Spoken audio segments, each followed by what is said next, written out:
This is the second part of the simple harmonic motion. In this one, we're going to explore energy of a simple harmonic motion, right? So we're going to talk about it in terms of kinetic energy and potential energies during the simple harmonic motion. And for this example only, we are going to concentrate on the pendulum case, which will be applicable, of course, on the spring oscillation systems as well. So we know that the equation for kinetic energy is half mv squared, and we know that velocity in terms of the displacement equation is actually x naught squared minus x squared. So if I replace that over here, we get this equation, that is this one, right? So that the full understanding will be half m omega squared, half m omega squared, and into x naught squared minus x squared.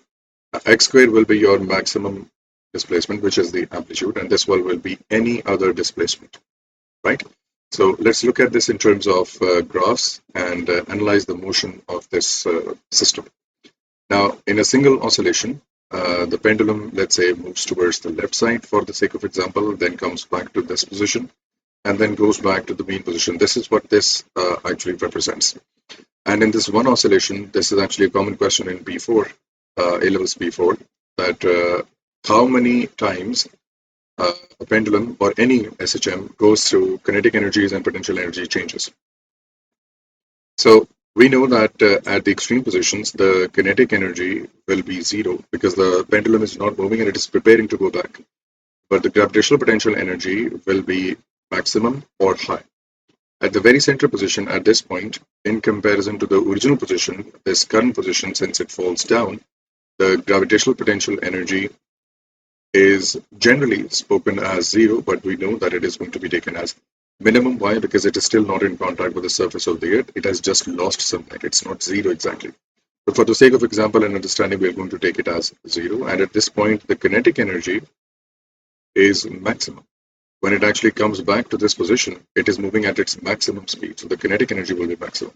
Similarly, on the other extreme, the same case will be repeated as on this side. The gravitational potential is maximum, but the kinetic energy is zero, right? So we're going to explore all of these things in the graph that is given to us below, and then we're going to look at its understanding as well. So at the very beginning, let's call this position as position A. Let's call this as position B, and let's call this as position C. So in terms of the graph that is represented on the lower side, what's happening right now? First, we're going to discuss kinetic, and then we can discuss potential. So the object is located at this very point. It's located at point A because it has maximum kinetic energy. It is moving at maximum speed. And then when its energy reduces, that means it is moving towards a common point. It's moving towards, let's say, towards point B. And its energy becomes zero. So this exact location becomes the location B in this situation, right? While moving towards the right side. Similarly, when this object starts to come back, and at this point we can see that the gravitational potential that is in purple is actually maximum because it has gained some height. So at this point, the gravitational potential is maximum. Now it starts moving back again towards position A. So at this very location, at this very point, this is actually the point A when it is coming back. So we know that the potential energy again goes back to zero because it has lost some height to come to this point. And it has gained some speed, so the kinetic energy goes back to the maximum value, right? Similarly, on the other hand, now it goes back to option C or position C. It now loses kinetic energy because it's slowing down. So kinetic energy graph comes down to become zero again.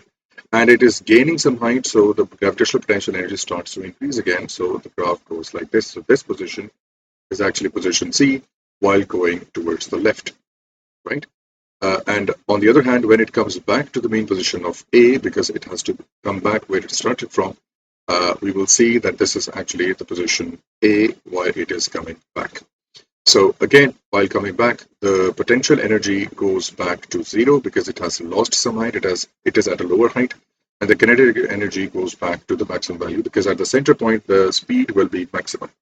So generally, the examiner asks you how many times in a single oscillation the object goes through kinetic energy and gravitational potential energy. So this is actually one oscillation. This is the time for one oscillation, right? So it goes through the kinetic energy maximum twice. It goes through the gravitational potential energy twice.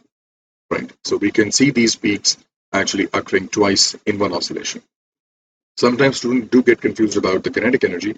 How is that possible that kinetic energy is going through the two peaks? Basically, what's happening at this point is that if you look at kinetic energy, that is the orange graph, right? So it does have this one peak that is very visible. So what has happened is that the second peak actually has been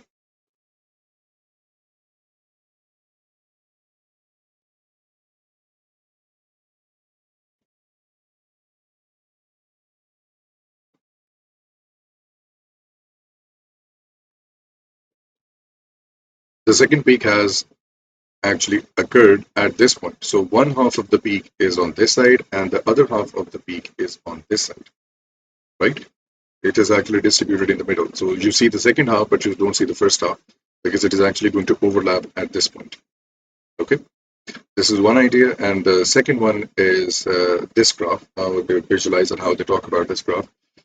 You see, and one more point at this in this graph, at all points, the total energy of the system remains the same if it's an ideal system. So where is that total energy, right? So we know that total energy will actually be the sum of kinetic energy plus gravitational potential energy, right? So at any instant, if you add those two energies or the values of those two, you will get a graph that is going to be a flat line. Why? Because both energies are interchanging between each other or amongst each other, right? So at any point, if you add the potential energy or kinetic energy, you will add them together, you will get the same answer as this one. So if we ask you to draw the total energy graph, that will actually be a flat line like this. Similarly, in this case as well, these are our extreme position. Now notice that this was actually with reference to time, right? Now we are talking about in reference to displacement.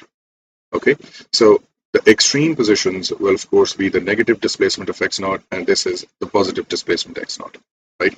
So at the very center point, when it comes back, we know that the kinetic energy will be maximum because it has the maximum speed. So we can see that the kinetic energy achieves the maximum value.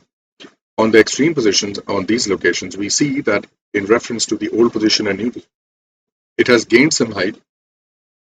So the gravitational potential energy on those two occasions will be maximum. We will discuss the same thing at this point as well, the kinetic energy and gravitational potential. So this graph is in terms of displacement, right? Now there is a problem. The problem is that students generally think that this crossover point, this is very important, this crossover point actually happens at 50% displacement, which is wrong. This is not how you draw this. This is not how you be accurate about this. Now, to perform this operation, we have to first go towards the energy idea or the 50% energy idea. You see, at this point, it's very evident that half of the energy is potential and half of the energy is kinetic, right? But this displacement is not exactly half. You see, this is actually the negative amplitude or the maximum displacement. And this is that current location. And we can see even with this diagram, this is not exactly half. Now let's see why is that the case. So to compare this, we need to go towards the half energy principle or half kinetic energy principle. This is also a common question. He tells you what is the displacement or asks you what is the displacement at 50% kinetic energy.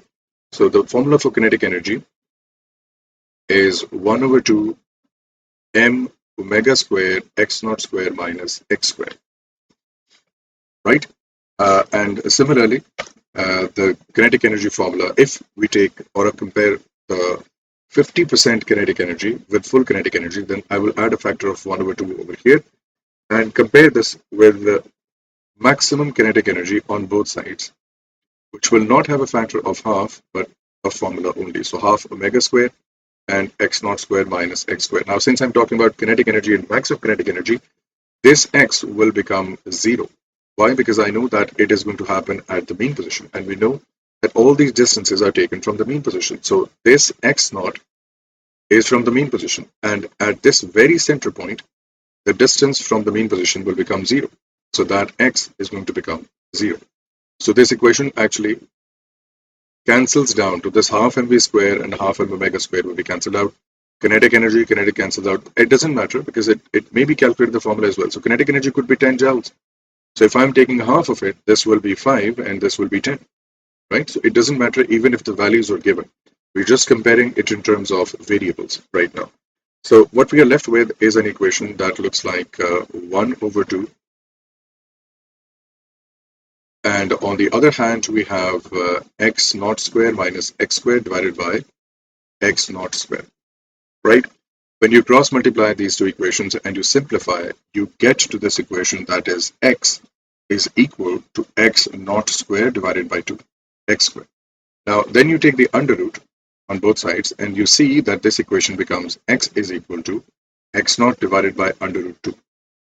Now, what does that mean? It means that if you're looking for that 50% factor or 50% energy position, kinetic energy position, that will actually be at the under root 2 factor. Now, if you separate this, for example, then this becomes x is equal to 1 over under root 2 into x naught. If you calculate this 1 over under root 2, this becomes 0.71 x naught, which means that the 50% kinetic energy point is actually going to be at approximately 71% of the total displacement. So where this common point actually occurs is actually the 71% of that maximum displacement. So you have to be very particular and careful about this when you draw this dotted point, when you draw this common point. I will show this position at the next position. So for example, the maximum displacement is 5 centimeters, right? So we know that the extreme positions will be 5 centimeters. But where do you draw this crossover point? You will take a 5 and multiply this with a 0.71, which is roughly, we're taking the 70% or 71% of the displacement. So this comes out as 3.55. So you will choose somewhere 3.55 and then you will draw a dotted line at this position and at this position for your understanding that when you're drawing this graph freehand, we need to be careful that wherever this crossover point takes place, it has to be at a point which is going to be this position. And be advised, this will be exactly at 50%. So if you know that the total system has 10 joules of energy, then this actually point is going to be at 5 joules and this will be the coordinate. So we know the exact location where this exchange, where this handshake will take place between kinetic and potential, right? Okay, so moving towards this point, we're just going to plot the coordinates now. So we know that extreme positions, the potential energy is maximum, and we know that in mean position, it's 0. At the extreme positions, kinetic is 0, and at center position, it's maximum. So then we just draw the graph free-handed like this. But be advised, I've discussed that previously as well, that this crossover point will be exactly at 50% energy and at 71% of the displacement, which is this one. You have to take care of this point. You cannot just do it randomly. Okay. And if he asks you to draw the total energy graph, then that will be a straight line covering from the top to the other extreme. Because at any point, if you add, let's say, the energies at this displacement, if you add them together, you're going to get the same answer, no matter if you're standing at this point, at this point, at this point, whatever displacement you're standing at. Okay. All right. Now, let's do that for this situation. For example, for the sake of example, let's say the total energy that you found in the previous example, using half mv square and half m omega square x naught square minus x square, it comes out as 6 millijoules, right? It's already given to you. So we know that the total energy has to exist at this point. This will be my total energy line. But no matter how many times I take the sum of kinetic and potential, it's going to be this line. So I know that the kinetic energy was found by using this formula, and this is the maximum energy. So at the center point, at the center of my pendulum's swing, at this point, I know that the kinetic energy is maximum. So I will take one coordinate at this point, 6 millijoules. And let's say that the displacement or the amplitude, for example, of this situation is 3 centimeters. So at this one extreme, it will be this one, and at this point, it will be this one. So this is a color-coded example. So kinetic energy is represented in green. The potential energy will be represented in red. And we know that the potential energy graph is exactly opposite to this one by this example. So we are just going to go ahead with this. So I know that at the center, the potential energy will be 0, and at extreme position, the potential energy will be the sole responsible for the total energy. So it has to be 6 millijoules at the extremes. Now, I cannot draw the graph like this randomly. I can't do that. I need to decide that point where the graphs cross over, right? So I know that if this total energy is 6 millijoules, the 50% point will be at 3 millijoules. So that should be somewhere at this point. Of course, we're going to count the boxes and be very accurate about this. And the maximum displacement is what we have is 3 millimeters, let's say 3 centimeters. So the 71% of 3 centimeters will come out as approximately, I think 2.2. Yeah, so it comes out as 2.13. So this becomes 2.13. So I'm going to see where I see the 2.1 point. This is somewhere along this line. So at this point, right, this will be this idea. So roughly about this. So on this negative side, it will be this, and on the positive side, it will be around this point. So this is where that handshake or that changeover point should exist, right? So let's draw for potential with the red line. So I'm going to draw this as accurately as possible.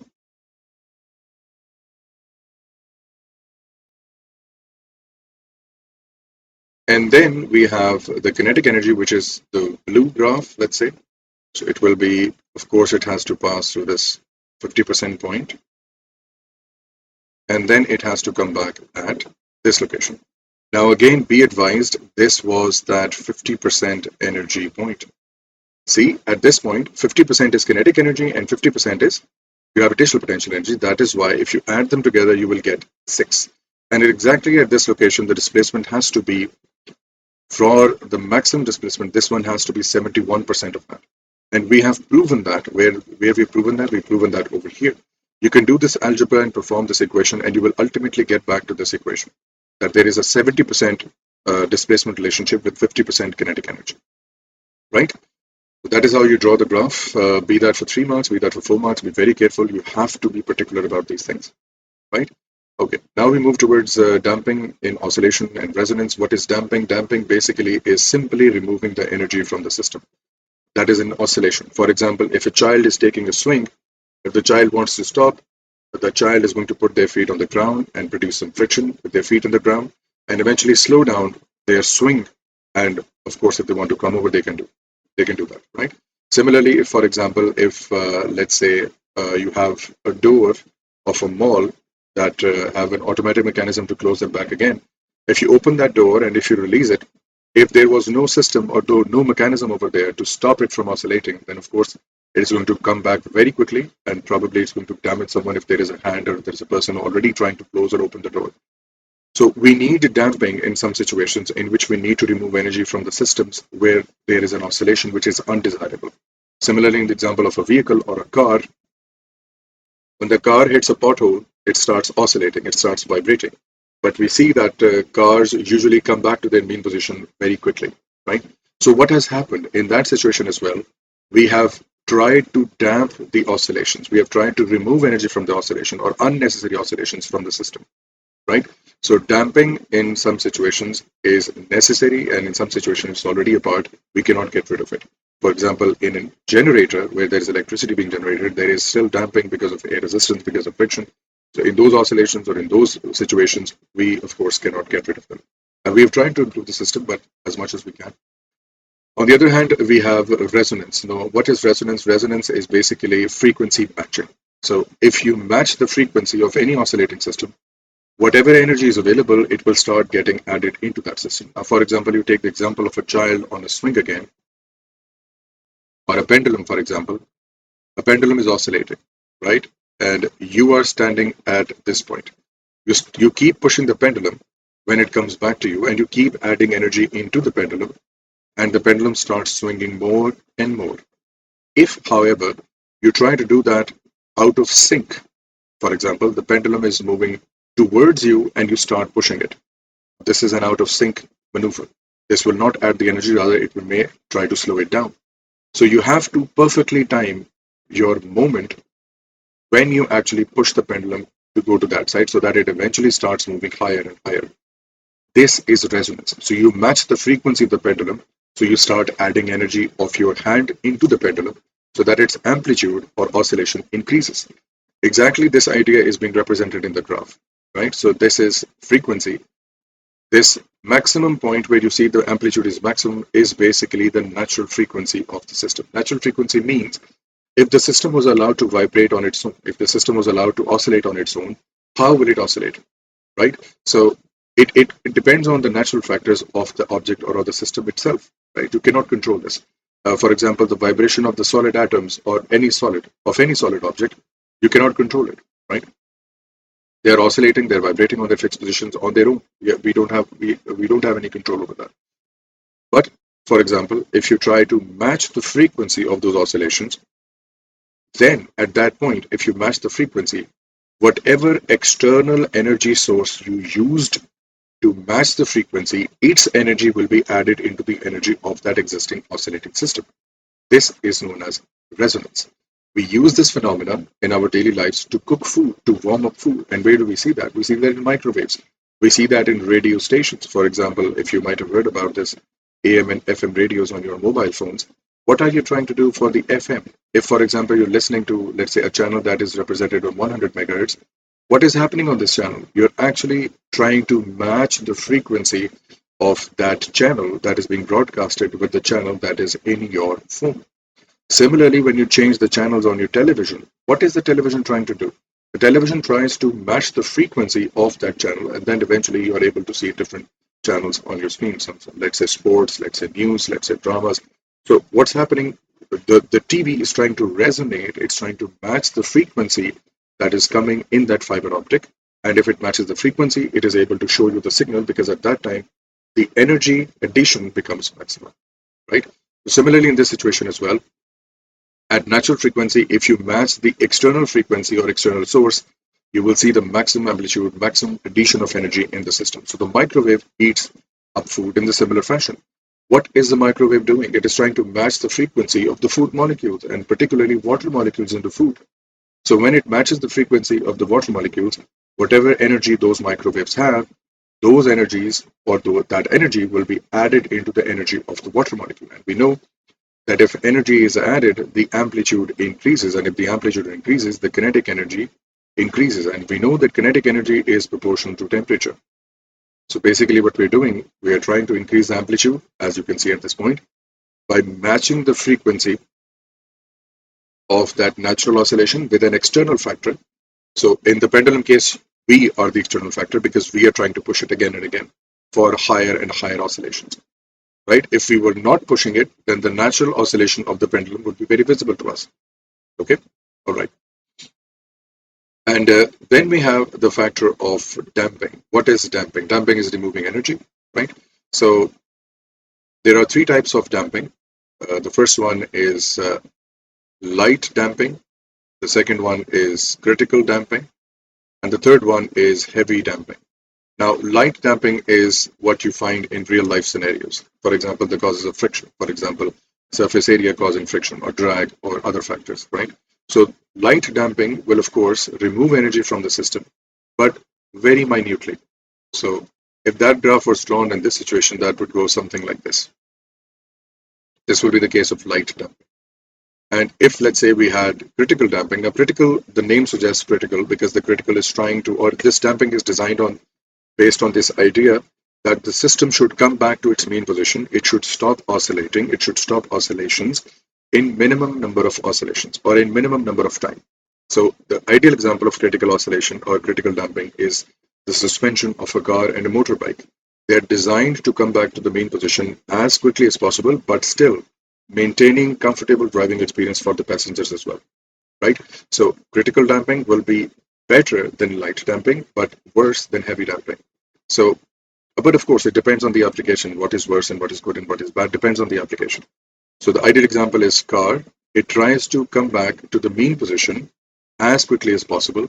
And the graph is drawn like this, that even if you match the frequency, it will not let you add a lot of energy into the system.